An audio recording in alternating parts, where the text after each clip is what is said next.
Ganda ng panahon. Yan o, Bakawan. Kaganda ng Bakawan. Tsaka malinaw yung dagat. Yun o, may maliliit na isda. Tapos yun, lawak ng Bakawan dyan.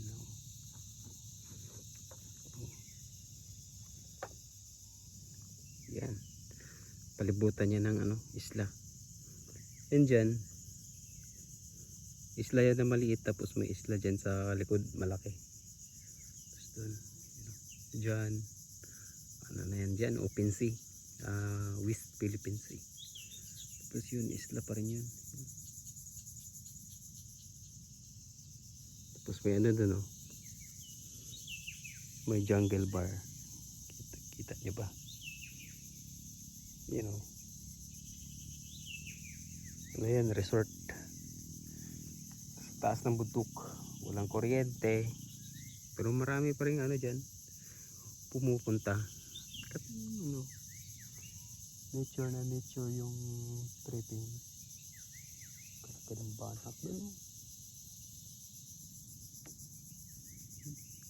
May banak dun na malaki banak nga, dami. Sana makahuli. Yun, wild duck. Yan. May kasi dyan sa loob yung parang lagoon. Malawak kasi ito na Bakawan hanggang dun sa may bundok niya. Daming banak. Sisi tayo.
Nakahuli pala ako isang ano, dalawang samaran.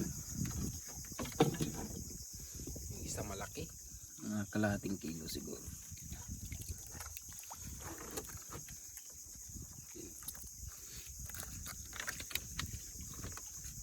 Lapad.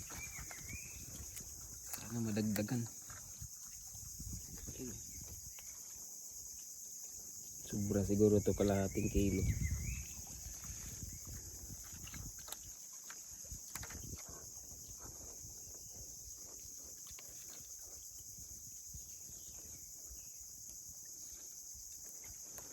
Kung may ganito mga 10 piraso,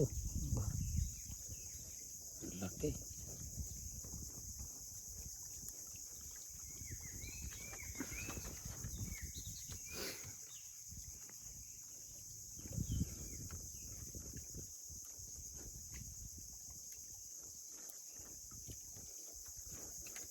Sana madagdagan. Tapos isa maliit lang.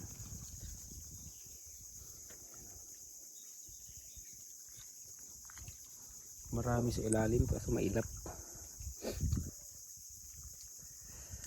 Sisite ulit. Sana madagdagan. Marami doon mga agat. Kaso hirap din, mailap. Puro mailap. Ito lang yung hindi, oh. Lumapit talaga siya eh. Papuwa talaga siya. Parehas ba sila? Sa gabi siguro to marami. Pag darating na yung pana natin,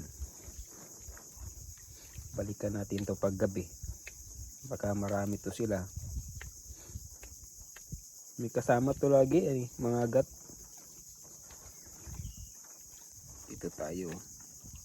Yan, isla yan. Isla maliit. Walang kabahayan. Wala.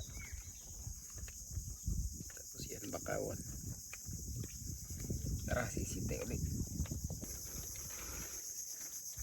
Yan, nadagdagan ng 1 piraso yung huli natin. Ayan o. Yung tama nyo. 3 piraso lang huli natin. Malabo yung dagat. Then, 1 kilo kaya ito.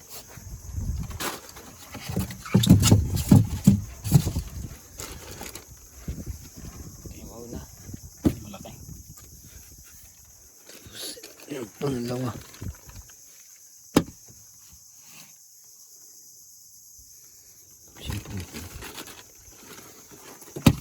Hindi kasi nakikita yung ano, mga agat. Tago.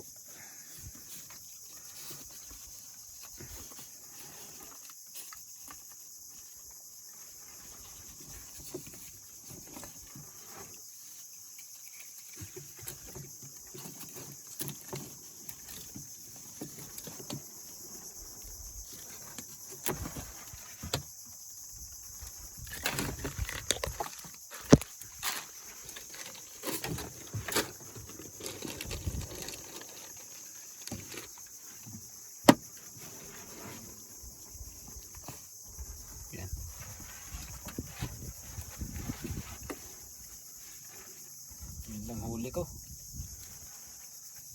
1 piraso.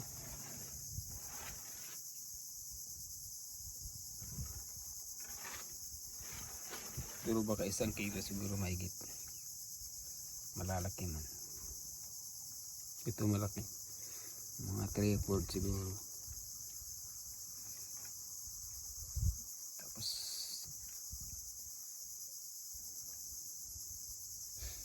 ito.